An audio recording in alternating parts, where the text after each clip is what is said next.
प्रेम से बोलिए सद्गुरु साहिब जी की जय हो। सतनाम साहिब। आप सभी को मेरा प्रेम भरा सतनाम साहिब। आज हम निर्गुण भक्ति के बारे में बात करेंगे। निर्गुण भक्ति क्या होती है? निर्गुण भक्ति जो अष्टांग योगी करते हैं, जो सभी योगी जपी तपी मुनि इत्यादि करते हैं, वो भक्ति निर्गुण भक्ति होती है, निराकार की भक्ति होती है। वो निराकार की भक्ति कैसे होती है और उसको करने से क्या लाभ मिलता है, हम इस बात पर भी आज चर्चा करेंगे। वो भक्ति, निर्गुण भक्ति जो होती है, वो हम साकार भक्ति से आगे जब चलते हैं तब हमें पता चलती है निराकार की भक्ति। जब मानव ने सगुण भक्ति की, साकार की भक्ति की, अपने आप जैसा परमात्मा को समझ के परमात्मा को मान लिया कि परमात्मा होते हैं, फिर धीरे धीरे मनुष्य ने ये जाना कि हम अपने सारे कार्य व्यवहार अंदर से कर रहे हैं, मन से कर रहे हैं, तो वो मन में उतरने का प्रयत्न करने लगे और धीरे धीरे वो मन में उतरे भी, जिसको करने के लिए उन्होंने यम, नियम, आसन, प्राणायाम, प्रत्याहार, धारणा, ध्यान और समाधि भी की। और अंदर में जब वो उतरे, उन्हें मन के प्रारूप में परमात्मा का कोई भी हमारे की तरह, बाहर स्थूल शरीर की तरह चेहरा या प्रतिबिंब नहीं दिखाई दिया। तो उन्होंने परमात्मा को कहा कि परमात्मा तो निराकार है।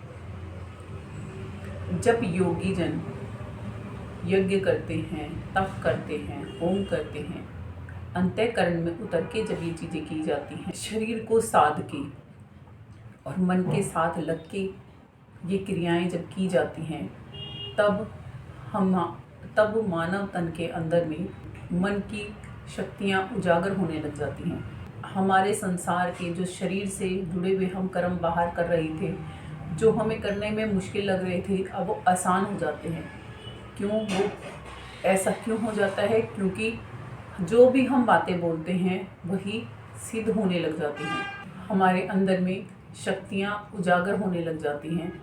जब हम निर्गुण भक्ति जानकर करते हैं तब ये तन से मन तक के विषय तक की ही हैं, इसमें भी आत्मशक्ति ही यूज़ होती है हमारी।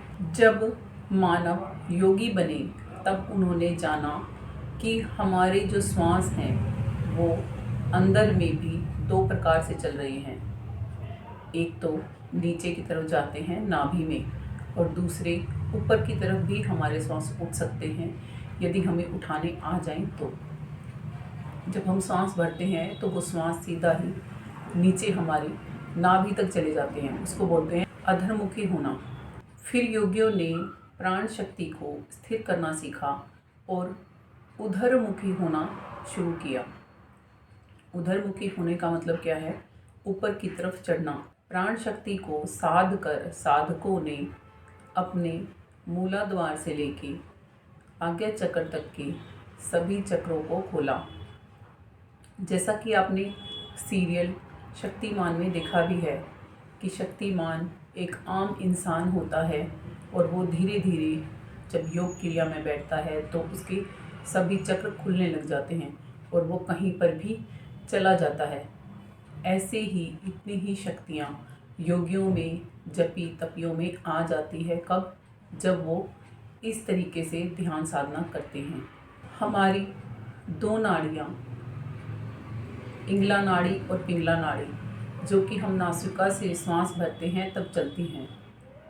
सुषुम्ना नाड़ी हमारी सुषुप्त रहती है और योगी जन इंगला नाड़ी और पिंगला नाड़ी का सहयोग करके सुषुम्ना नाड़ी को एक्टिव कर लेते हैं, जागृत कर लेते हैं, जिससे कि हमारे सभी चक्र खुलने लग जाते हैं। मूल द्वार, प्रथम चक्र, स्वाधिष्ठान चक्र, दूसरा चक्र है ये। तीसरा चक्र है हमारा नाभि चक्र। चौथा चक्र है हमारा हृदय चक्र। पांचवा चक्र है हमारा कंठ में आधा शक्ति चक्र। छठा चक्र हमारा आज्ञा चक्र और सातवां चक्र सहस्त्र सार चक्र। ये सब योगी जन खोल पाते हैं तन को साध के और मन को निरोध करती है। ये सब प्रक्रियाएं भी मन से ही जुड़ी हुई होती हैं।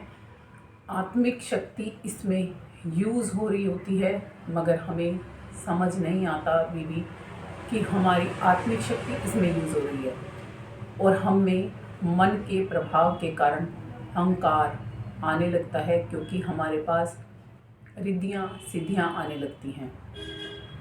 हम सिद्धियों को प्राप्त हो जाते हैं, लोग हमारा मान सम्मान करते हैं, हमें ऐश्वर्य मिलता है, धन लाभ मिलता है, वैभव मिलता है, समाज में प्रतिष्ठित पद मिलते हैं, तो हमारा अहंकार बढ़ना शुरू हो जाता है।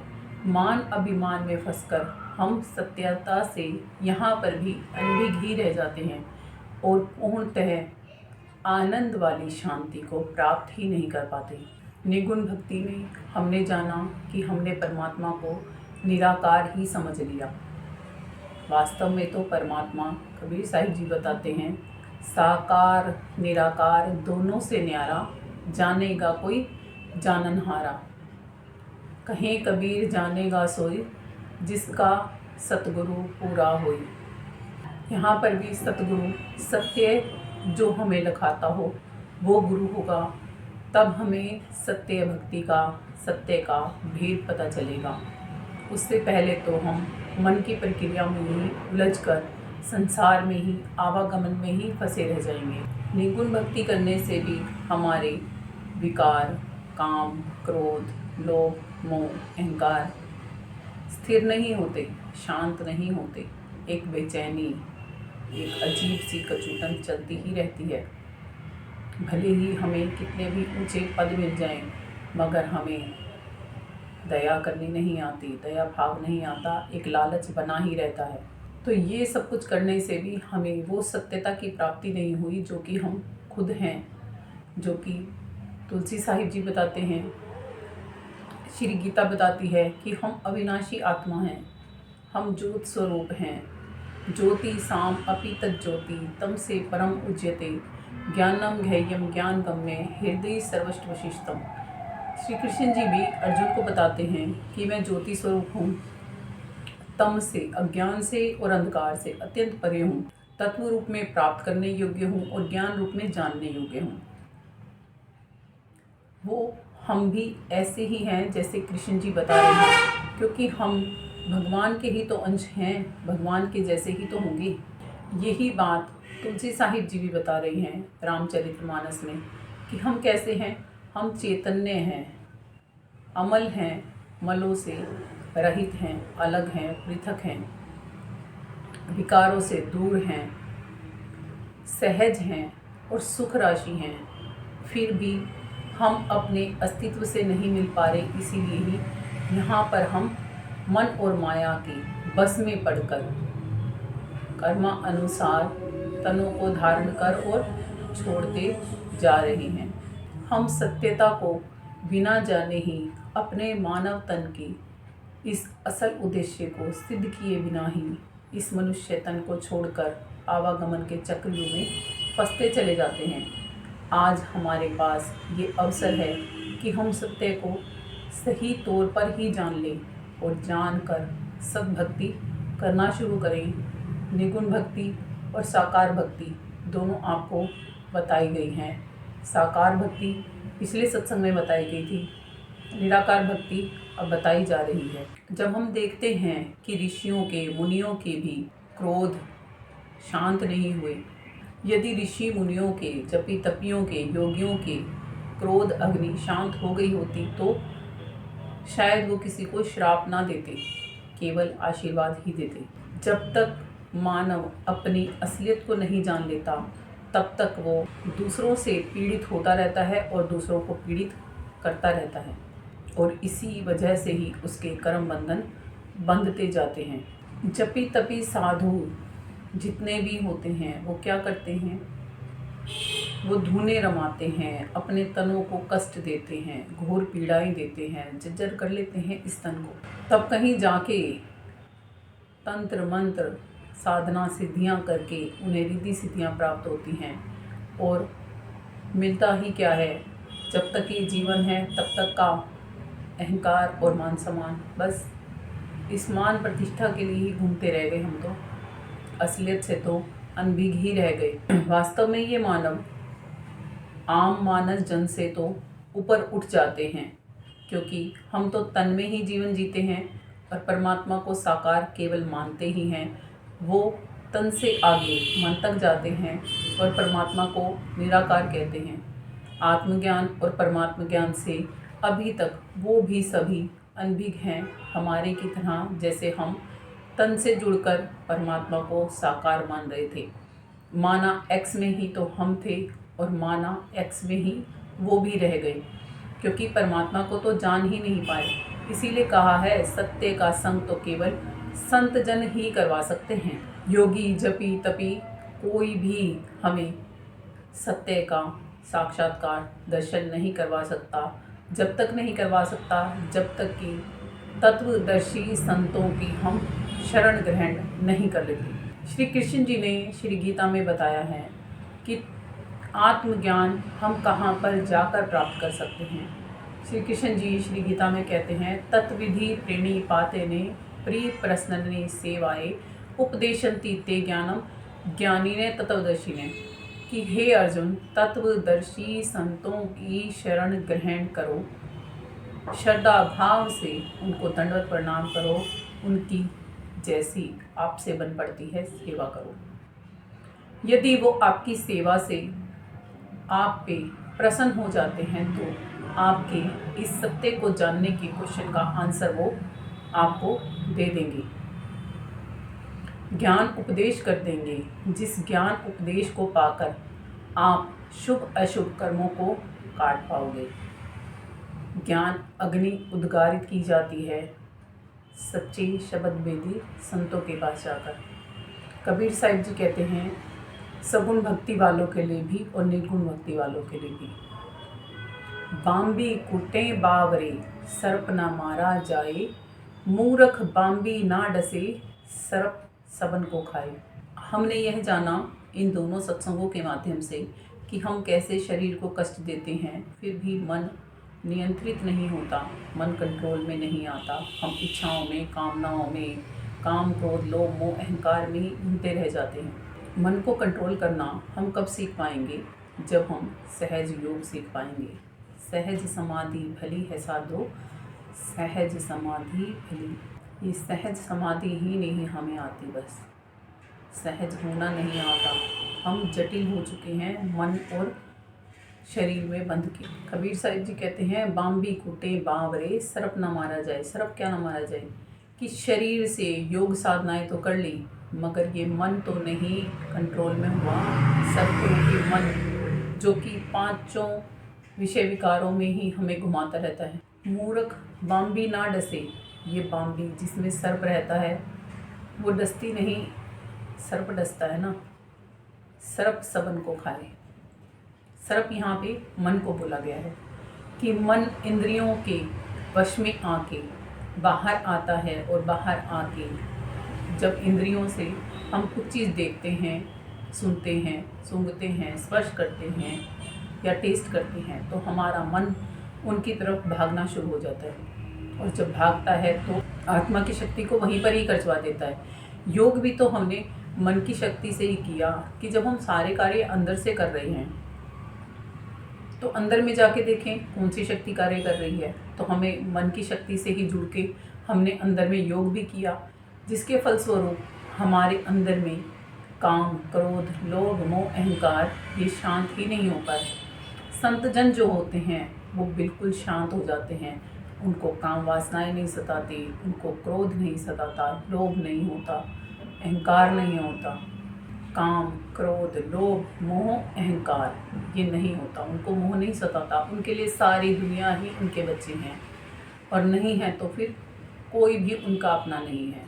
वो स्व में स्थित होना जानते हैं। जब कोई उनके शरण में आता है तब उसको भी वो स्व में स्थित होकर परमात्मा की भक्ति करना ही सिखाते हैं। ये संत जनों की विशेषताएं होती हैं। आगे कबीर साहिब जी एक और दोहे के रूप में वाणी में बताते हैं, योगी भोगी भगत बावरा, ज्ञानी फिरे निखट्टू, संसारी को चैन नहीं है जो सराय का टट्टू। कि योगी बन गए भोगी भी बन गए, भगत भी बन गए और बाबरे भी बन गए, ज्ञानी भी बन गए, मगर फिर भी चैन नहीं। तो फिर इन सब के बनने का फ़ायदा क्या हुआ? हम संसारियों को चैन नहीं है। क्यों? क्योंकि सत्य से अनभिज्ञ है ना, इसीलिए ही। जो सराय का टट्टू क्या होता है? एक घोड़ा सवारी होती है जो कि सराय से यात्रियों को स्टेशन पे और स्टेशन से सराय पर छोड़ती रहती है।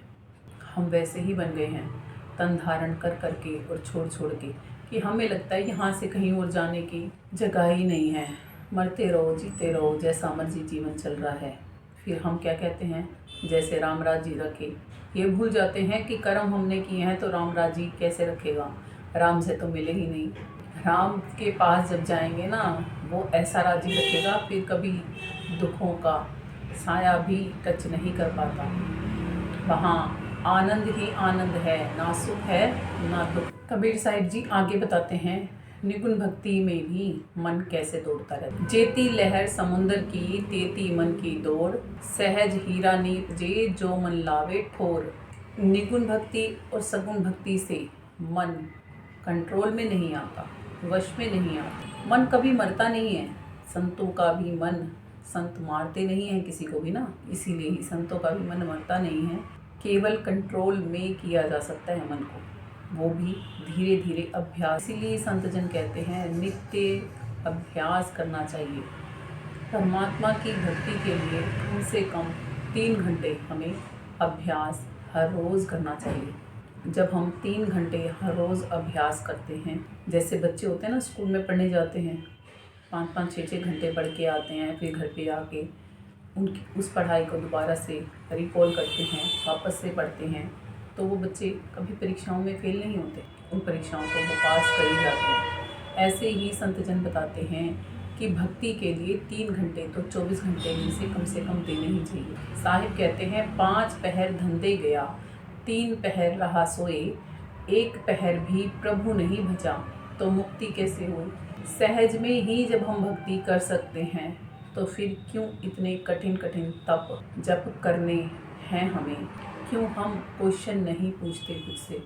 क्यों हम सत्य से अनभिज्ञ रहकर ये जीवन जिए जा रहे हैं? कबीर साहिब जी कहते हैं कि मन के मारे वन गए, वन तज बस्ती माही, कहें कबीर क्या कर कीजिए, यह मन ठहरे नाही। मन ही तो है जो हमें संसार में, शरीरों में उलझा के रखता है। मन ही है जो हमें मन में भी उलझा के रखता है। योगी जन क्या करते हैं? घर गृहस्थी त्याग देते हैं, कई कई सालों तक अकेले रहकर साधना करते हैं, कठोर कठोर तप कर, जिसमें यम नियम आसन प्राणायाम प्रत्याहार धारणा ध्यान समाधि आती है। उससे भी क्या होता है?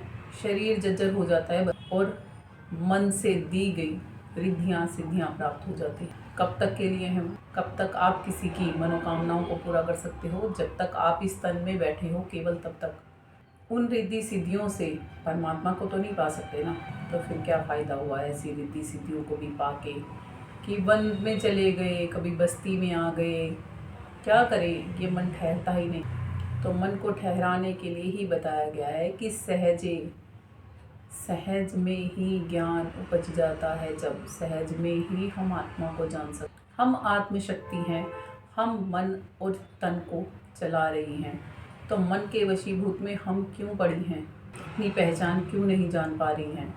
जब हम यहाँ से निकल के जाएंगी तो ये तन यहीं पड़ा रह जाएगा, और तन से जुड़े हुए जो ये मन विकार आदि हैं, ये सब भी यहीं रह जाएंगे। अगला तन, अगली यात्रा फिर से शुरू, कर्मा अनुसार। क्यों ना आज ही निकर्मी होने का प्रयास किया जाए, मिला जाए ऐसे संतों से जो कि सही मायने में ही हमें सत्य के पथ पर चलने के लिए अग्रसर कर दें और हम सत्य को जान पाएं। अगले सत्संग में हम चर्चा करेंगे सतभक्ति क्या है। आप सभी को यदि मेरा यहाँ कुछ कहना या सुनना अनुचित लगा हो, सगुण भक्ति या निर्गुण भक्ति के बारे में कुछ अनुचित लगा हो, तो कृपया कर छोटा जानकर क्षमा कर दीजिएगा। यदि आपको YouTube पर आ रहे ये सत्संग और भजन अच्छे लगते हैं तो आप चैनल को सब्सक्राइब कीजिएगा, बेल आइकन को प्रेस कीजिएगा, वीडियोस को लाइक कीजिएगा अपने कमेंट बॉक्स में ज़रूर सेंड कीजिएगा। अपने प्रियजनों के साथ इन वीडियोस को शेयर कीजिएगा ताकि वो भी सत्य को जानकर सद्भक्ति करके परमात्मा तक जा पाएँ। मेरी बस इतनी ही विनती है। प्रेम से बोलिए सद्गुरु साहिब जी की जय हो। सतनाम साहिब। आप सभी को मेरा प्रेम भरा सतनाम साहिब।